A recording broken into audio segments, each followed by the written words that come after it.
ابراہیم خدا کے ساتھ فیتفل تھا، وہ جانتا تھا خدا کے دل کو اور اس کو پتا تھا خدا کیا مانگ رہا ہے، اور وہ اپنے اکلوتے بیٹے کو جس سے اس کی آگے میراث جس کا وعدہ تھا، اس کی قیمت کو سمجھیے کہ اس کی قیمت کتنی ہوگی جو ایک ہی بیٹا ہے اور اس کے علاوہ آپ کے پاس آپشن اور کوئی نہیں ہے.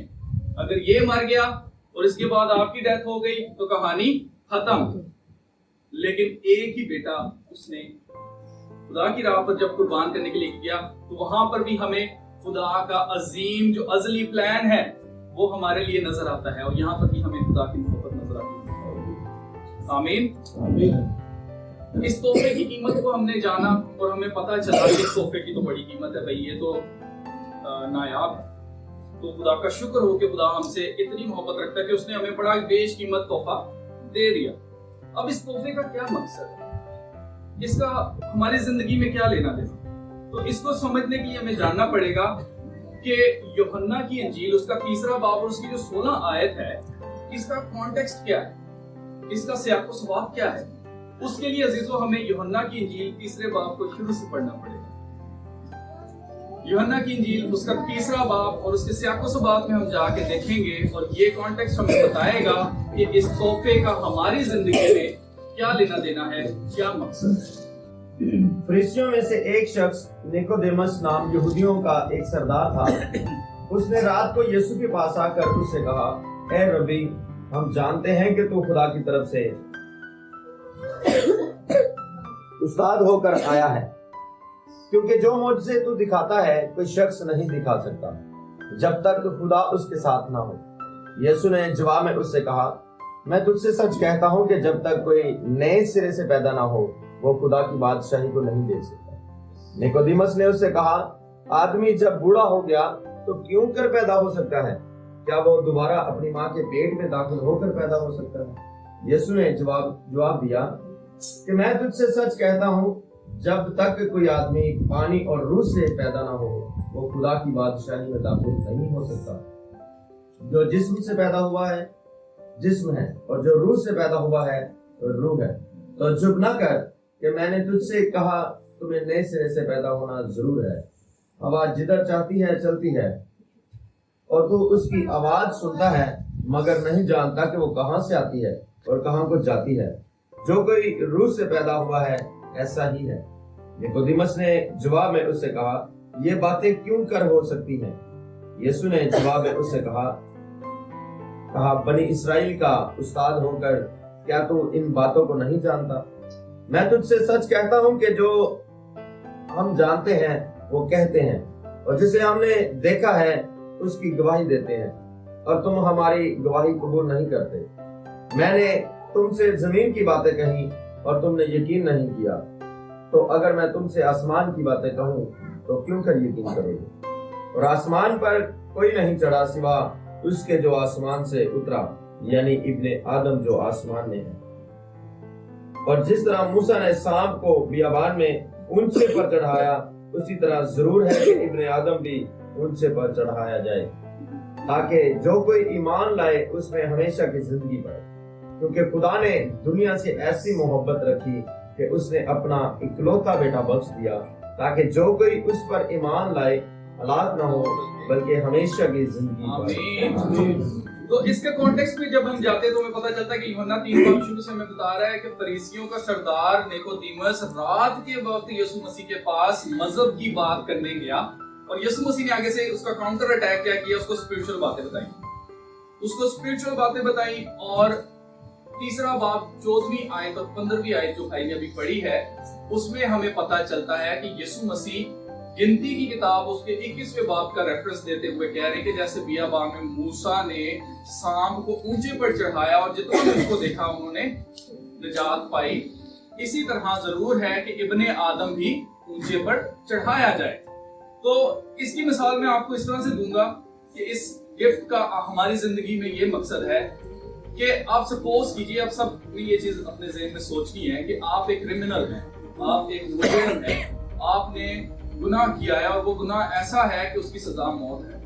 آپ کو عدالت میں لے جایا گیا ہے، عدالت میں جج جو ہے وہ کرسی پہ بیٹھا ہوا ہے اور وہاں پر آپ کو سزا سنائی جاتی ہے، سزائے موت. اور آپ کو ان سب لوگوں کے ساتھ جن لوگوں کو سزائے موت ہوئی ہے آپ کو قید خانہ میں لے جا کر اپنے سیل میں آپ کے بند کر دیا جاتا ہے.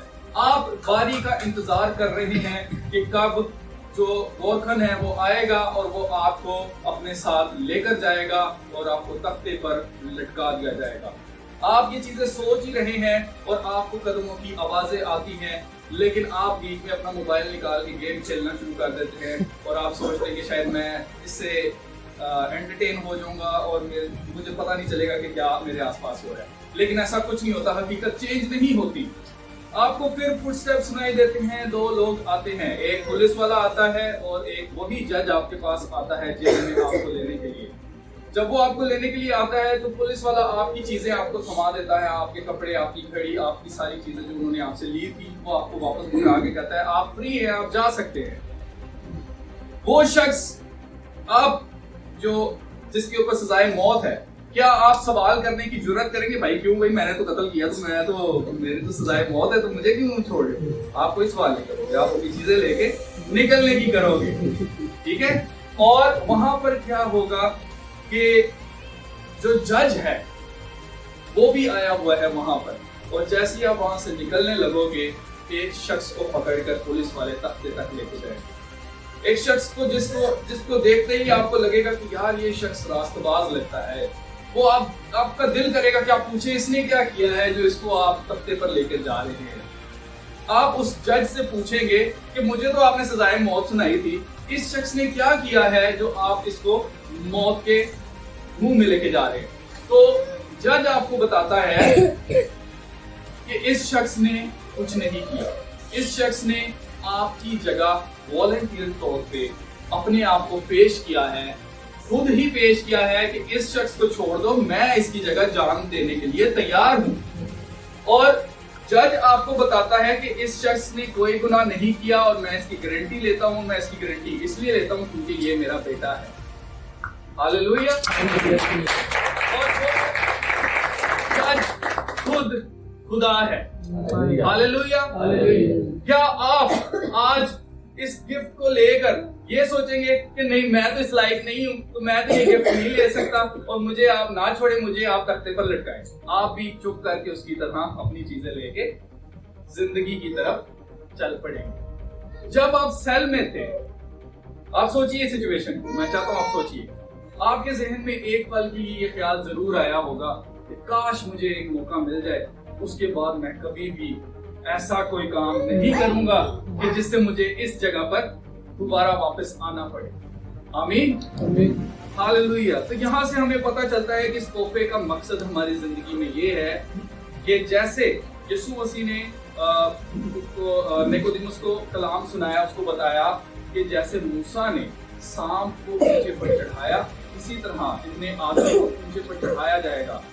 اس تحفے کا مقصد یہ ہے ہماری زندگی کے اندر کہ ہم اس تحفے کی طرف دیکھیں, ہم صلیب کی طرف دیکھیں, ہم اس پر ہوا یسوع مسیح کو دیکھیں اور ہم ایمان لائیں کہ جیسے سانپ کو دیکھنے سے اسرائیلی بچ گئے تھے ویسے ہی میں بھی بچا لیا گیا ہوں. اور یہ جو تحفہ ہے جس کی بھاری قیمت ادا کی ہے خدا نے, وہ خدا کی محبت کو شو کرتا ہے کہ اس نے ہمیں اپنا اکلوتا بیٹا دے دیا جو سب کچھ اس کا تھا, جو خدا کا سب کچھ تھا اس نے وہ آپ کے لیے دے دیا. آمین. ہاللویا. اس کے علاوہ اب ہمیں جاننا پڑے گا کہ یہ تحفہ کتنی دیر تک کام کرے. چلیں ہم نے اس کو ریسیو کر لیا, اب ہماری زندگی میں خوشیاں آ گئی, اب زندگی آ گئی, اب ہمیں کوئی موت کی طرف تو نہیں لے کے جا رہا, لیکن یہ کب تک یہ تحفہ ہماری زندگی میں ویلڈ ہے. تو عزیزوں, خدا کا کلام جو یوحنا کی انجیل اس کا 3 باب 16 آیت کا آخری حصہ ہے وہ ہمیں بتاتا ہے تاکہ ہمیشہ کی زندگی پائے, ہمیشہ تک یہ تحفہ آپ کے پاس رہنے والا ہے. اس کو ایگزامپل کے طور پر دیکھتے ہیں کہ جب موسیٰ نے بیابان میں اس سانپ کو, تانبے کا جو سانپ اس نے بنایا تھا, اس کو بنانے کے لیے اس نے پہلے تانبے کو پگھلایا ہوگا, پہلے تانبے کو پگھلا کر اس کو شیپ کی ہوگی سانپ کی, اس کے بعد اس کو اونچے پر چڑھایا. وہاں پر ہمیں سچویشن جو گنتی کی کتاب اس کا 21واں باب ہے, سچویشن ہمیں یہ نظر آ رہی ہے کہ وہاں پر جو لوگ اسرائیلی لوگ تھے انہوں نے خدا کی نافرمانی کی, خدا کے خلاف بڑبڑائے اور خدا کی ججمنٹ آئی اور خدا نے